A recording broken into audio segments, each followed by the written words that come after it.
A warning from a South African to a refugee. We must close as soon as possible. A crowd is coming, and they're hunting for foreigners. The warning is heeded. The shop is closed just in time.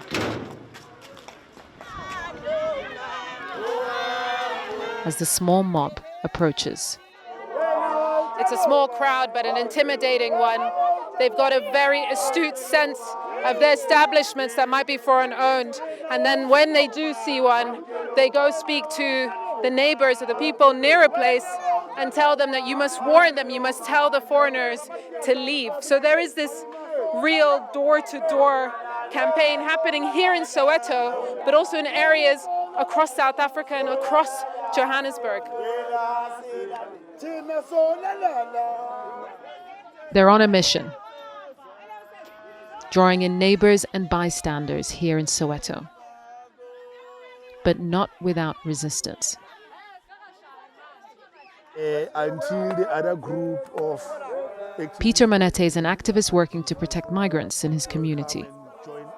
They've already taken decision that they will close the shops. It's hard to really 100% control everything, but at least when we are here, we know that they can't just do as they wish, because they know that we are against what is happening. Thousands have been marching across South Africa, rallying against illegal immigration and calling for African nationals, undocumented and documented, to leave. With harassment and extrajudicial violence on the rise. Boy. So we got to talk about a news story that seems to be flying under the radar. A story that I covered a few weeks ago, that if the races were different, right? If we had a different racial dynamic, I think it would probably be one of the biggest news stories in the world, okay? Which is the fact that apparently in South Africa, you have these anti-immigration protesters, rioters, who are basically kicking foreigners out of the country, right? And they're doing so in ways that are violent, right? Very, very, very violent. Now, what I find to be fascinating about this story is the lack of coverage from the mainstream level media, right? You don't see BS Now or CNN talking about this too much, right? This story, again, a story that if, you had a bunch of white people doing what these individuals are doing, right, to black people, again, it will be one of the biggest stories in the world, right? People will be running around screaming, far right, xenophobia, racism, hate, bigotry, this is unacceptable, right? No country should have borders, right? This is what they be saying. But because you have these black Africans doing this, treating their brothers like this, right? Rounding them up, going door to door, right? This is what they're doing now. They're going door to door, literally, and kicking out the illegals. They're asking for proof of citizenship. They're saying, hey, if you can't prove you're a citizen, then you got to go, right? We're kicking you out. So I want to react to it because I find stories like this to be very fascinating. So without further ado, let's go ahead and get into it.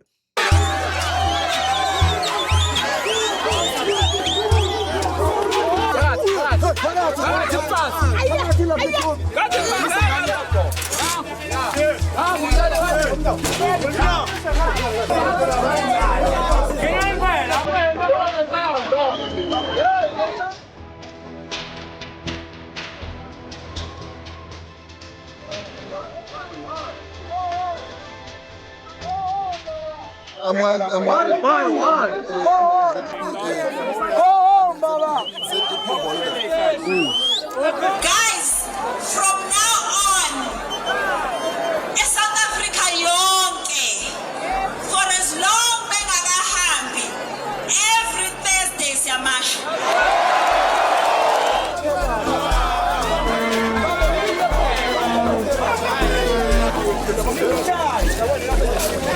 Now, notice how it says, immigrants are blamed for taking jobs, driving crime, and putting pressure on public services.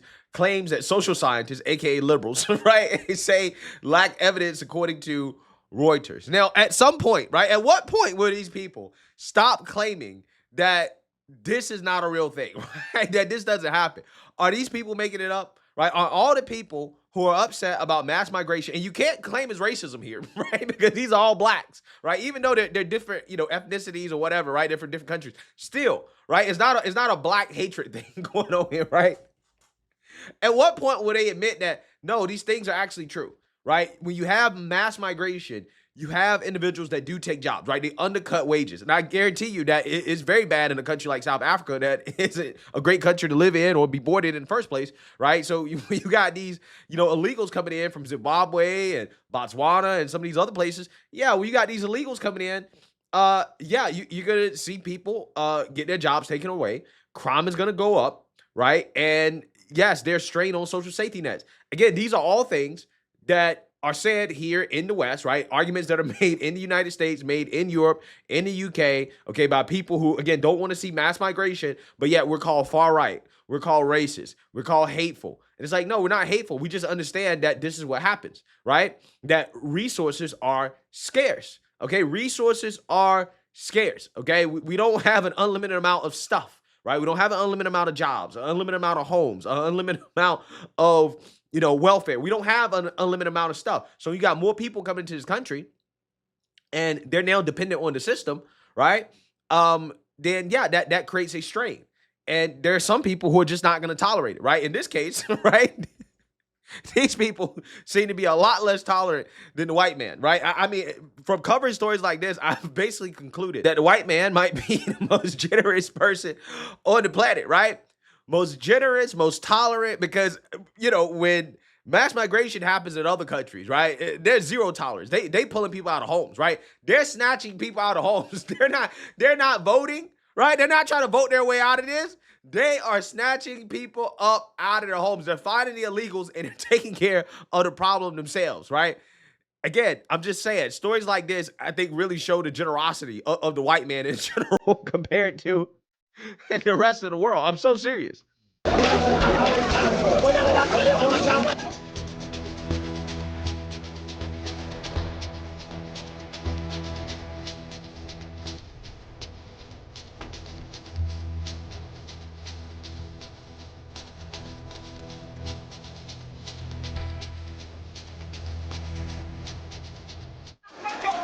Anti-immigrant protesters went door to door in Johannesburg's Alexandra Township on Thursday, breaking into homes where they believed undocumented immigrants were hiding. Boy, they kicking down doors, boy. They kicking down doors. They open up the gates and they kicking down doors and saying, you're here illegally. You got to get out. Again, you could never, ever, ever, ever see something like this in a white man's country, right? In a white man's country, people be losing their minds. Boy, the media will be losing it if this happened in the UK, which, by the way, I think they should take notes, right? I think that the UK should take some notes here, right? But I'm just saying, if you saw this in any Western country, again, it would just be insanity, right? The left will be losing their minds. But again, I'm telling you, like, it really shows you that, generally speaking, Western countries tend to be just more tolerant, a lot more tolerant when it comes to this type of stuff than other folks. And it's kind of crazy to me because, again, the white man is always painted as hateful, bigoted. Oh, he's so evil. He's the cause of all our problems around the world. Colonialism so bad, this, that, and the other, right? The white man is uniquely evil. And I'm just telling you, stories like this, to me, tell a different story. They escorted the people through the streets and into police vans where they were taken away. This Zimbabwean man, apprehended by the marchers, told Reuters he was in the country legally. The surge in anti-immigrant sentiment culminated in nationwide protests on June 30th, an informal deadline set for undocumented immigrants to leave the country. The most prominent leader of the movement has said that protests would take place every Thursday until demands were met. Millions of people are unemployed in the country, and many South Africans blame immigrants for problems such as crime and unemployment. Vigilantes have recently attacked foreign nationals and looted foreign-owned shops on numerous occasions in recent months. And President Cyril Ramaphosa has warned against scapegoating immigrants for deep-rooted problems. His government has repeatedly told citizens that they cannot take immigration enforcement upon themselves. Police have stepped up arrests of undocumented migrants in response to the protests and have also deployed officers during recent marches for safety. A Johannesburg police spokesperson did not immediately comment on the actions of the protesters or the officers at the scene. South Africa's immigrant population stands at about 3 million people, or roughly 4% of the total population, according to Stats SA, a relatively low share by global standards. Yeah, a relatively low share by global standards, which goes back to my point. Again, the white man appears to be more tolerant, maybe too tolerant, right, compared to the rest of the world when it comes to mass migration, right? They said 4%, hell no, they got to go, right? That's too much, right? While you know, some of these Western countries, they allow, 10%, 15, 20%. And if you complain about it, then you're a bad person. While at the same time, you got these South Africans here. They're saying, no. We have almost zero tolerance, right? 4%, way too much, right? To way too many people. You gotta go, right? You gotta go. Also, on top of that, you have surrounding countries who are tightening their borders, right? Because, again, other countries like to enforce their border laws, apparently. Borders, Botswana and Zimbabwe have introduced patrons by traditional regiments along parts of their shared border to help combat cross-border criminal activities. Now, regiments are male-age groups traditionally organized by communities and are increasingly being used to support public initiatives. The patrols will take place along Botswana's eastern border with Zimbabwe. The introduction of traditional regiments aims to provide additional support to members of the Botswana Defence Force and Botswana Police Service. Regiment leaders from both countries told a recent consultative meeting at the Mmamoloko border post in eastern Botswana that they will work to help reduce cross-border crime. They pledged to work closely with the police, soldiers, wildlife officials, immigration authorities, and other government departments to educate communities living along the border. The curriculum that we teach the border communities ranges from cross-border crimes, foot and mouth disease, gender-based violence, and tourism conservation. We are emphasizing anti-poaching. We work closely with wildlife officials from Botswana and Zimbabwe.